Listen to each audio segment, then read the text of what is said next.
Hello everyone, welcome back to our YouTube channel.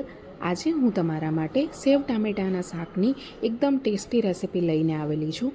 તો ચાલો recipe start કરીએ. અહીંયા આગળ મેં 500 ગ્રામ ટમેટાં લીધા છે.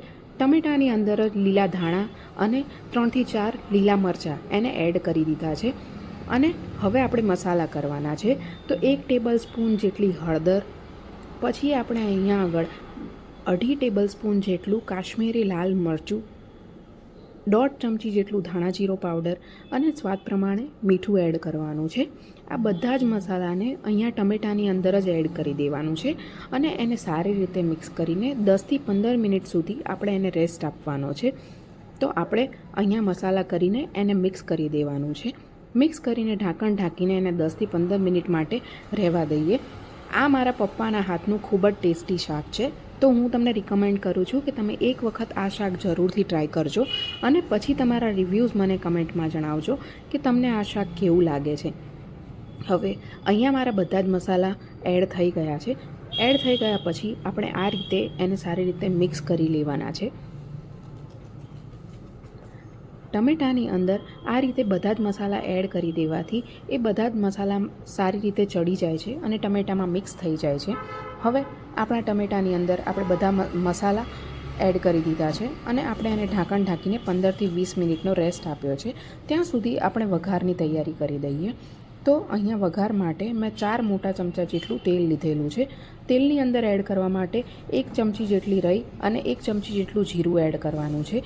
તેલ આવી ગયા પછી આપણે અહીંયા આગળ રાઈ અને જીરું એ બંનેને એડ કરી દેવાનું છે અને થોડીક હિંગ એડ કરવાની છે, જેનાથી શાકનો ટેસ્ટ ખૂબ જ સરસ આવે છે. તો અહીંયા આગળ રાઈ અને જીરું સારી રીતે આપણે એડ કરી દીધા છે.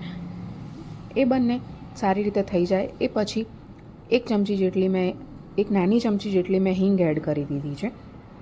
હવે આપણા બધા જ ટમેટાને આપણે આ વઘારની અંદર એડ કરી દેવાના છે, જે તમે અહીંયા જોઈ શકો છો. હવે એને એકવાર મિક્સ કરીને પછી આપણે એની અંદર પાણી એડ કરવાનું છે. તો અહીંયા આગળ 1 ગ્લાસ જેટલું પાણી મેં લીધું છે અને એને જ આ ટમેટાની અંદર આપણે એડ કરી દેવાનું છે. આ રીતે તમે જ્યારે શાક બનાવો છો ત્યારે ટમેટાની સ્કીન પણ ઉપરથી અલગ નથી પડતી. તો તમે એક વખત આ રીતે જરૂરથી આ શાક ટ્રાય કરજો. અહીંયા આગળ પાણી મેં ઉપરથી એડ કરી દીધું છે. હવે આપણે એને સારી રીતે ચડવા દેવાનું છે. અહીંયા આગળ શાકને એક ઉભરો આવી જાય ત્યાં સુધી આપણે ચડવા દેવાનું છે. એ પછી જ આપણે બીજી વસ્તુઓ અહીંયા એડ કરવાની છે. ત્યાં સુધી આપણે એને ચડવા દઈએ. ઘણા બધાનું એવું હોય છે કે એ લોકો કહેતા હોય છે કે જ્યારે સેવ ટમેટાનું શાક બનાવીએ ત્યારે ઉપરથી ટમેટાની સ્કીન અલગ પડી જતી હોય છે.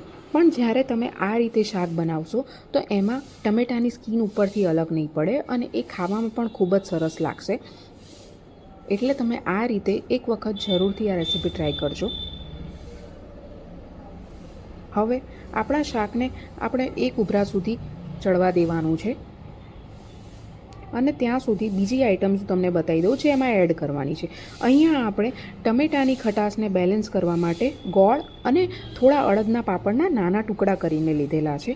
અહીંયા આગળ તમે ખાંડનો યુઝ પણ કરી શકો છો, પણ હું ખાંડનો યુઝ નથી કરતી, હું ગોળનો યુઝ જ કરું છું.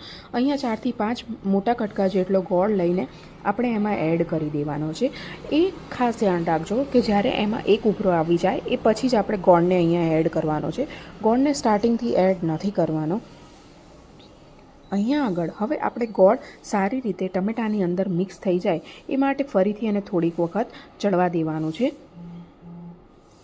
મારા પપ્પાના હાથની આ રેસિપી બધાને ખૂબ જ ભાવે છે. અમારા ઘરમાં જ્યારે પણ સેવ ટામેટાનું શાક બને છે ત્યારે એ મારા પપ્પા જ બનાવે છે.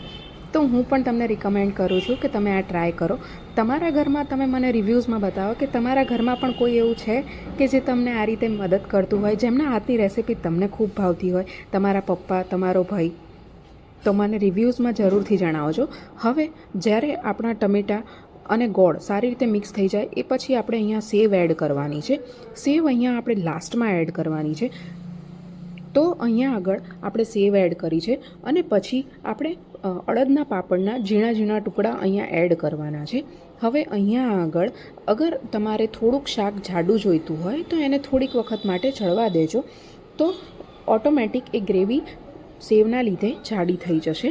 પણ અને તમે એને બંધ કરી દેશો તો પણ એ ઠંડુ થઈ જશે. એ પછી થોડુંક શાક તમારું જાડું થઈ જ જશે. એટલે હવે આપણે આ પાપડના ટુકડાને 5 મિનિટ માટે બોઇલ થવા માટે રાખવાના છે, એટલે જેથી એ સારી રીતે અંદર મિક્સ થઈ જાય. અને અહીંયા આપણું ટેસ્ટી સેવ ટમેટાનું શાક રેડી છે. હવે આપણે અહીંયા ગાર્નિશિંગ માટે ઉપર લીલા ધાણા એડ કરવાના છે.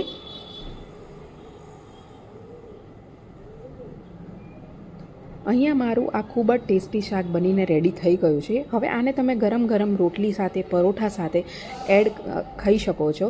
અને તમારા રિવ્યૂઝ મને કમેન્ટમાં જણાવજો કે તમને મારા પપ્પાના હાથનું આ શાક કેવું લાગ્યું. Thank you.